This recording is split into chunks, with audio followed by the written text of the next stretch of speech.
Erev Shabbat Shalom. We're now up to the halacha regarding lighting Shabbat candles, but instead of using candles, using electricity. We've alluded to this before in the past in different scenarios and hotels, but now there's focus more on the halacha and how it pertains according to the Sephardi poskim.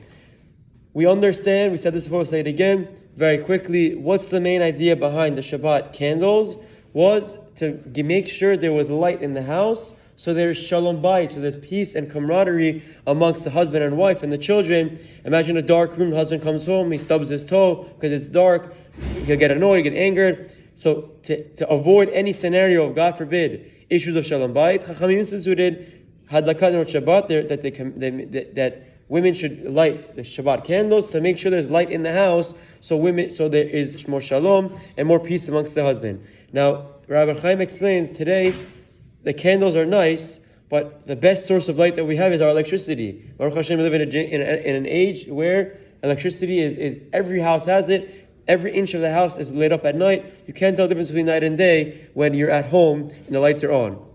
Therefore, Rabbi Chaim actually says, in theory, the most ideal way to fulfill the mitzvah of halakat nerot Shabbat, of lighting Shabbat candles, would be by lighting your electricity, by turning on your lights. What? Those 2 candles or 4 or 5 candles that you have in the living room give more light, or does the electricity, the lights that you have, that give light to the whole house, what gives more light?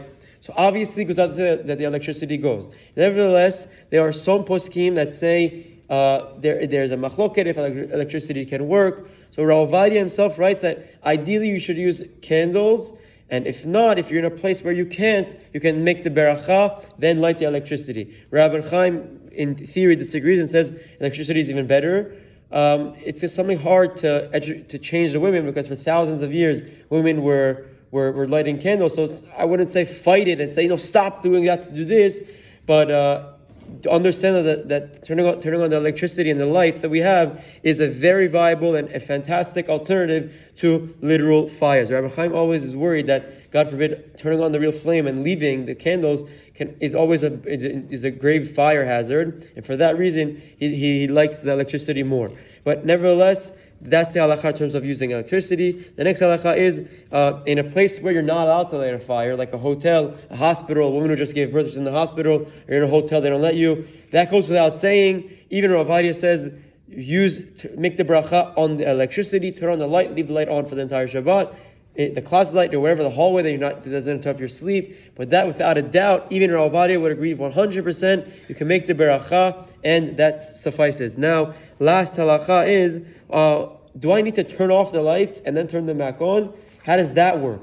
We know we make the beracha before benefiting from the light. Does that logic apply similarly to electricity? The halacha Rav Ovadia writes that, if you're in a scenario where you are going to use electricity, then you should ideally make sure your lights are off in the room that you're turning on the light with the bracha, ideally the whole house, because just like with our candles, we don't want the candles lit and then make the bracha afterward. Same thing with the light. The light is going to be your hadlakat nerot Shabbat, your candle, your nerot Shabbat. So the same way, our candles should be lit after the beracha. The electricity should be lit after the beracha as well. And that's just a nice point that Rav Ovadia makes, that it's very good, it's preferable to turn off the lights, make the beracha, then turn them on when you're making the beracha on electricity. Have a wonderful day and Shabbat Shalom.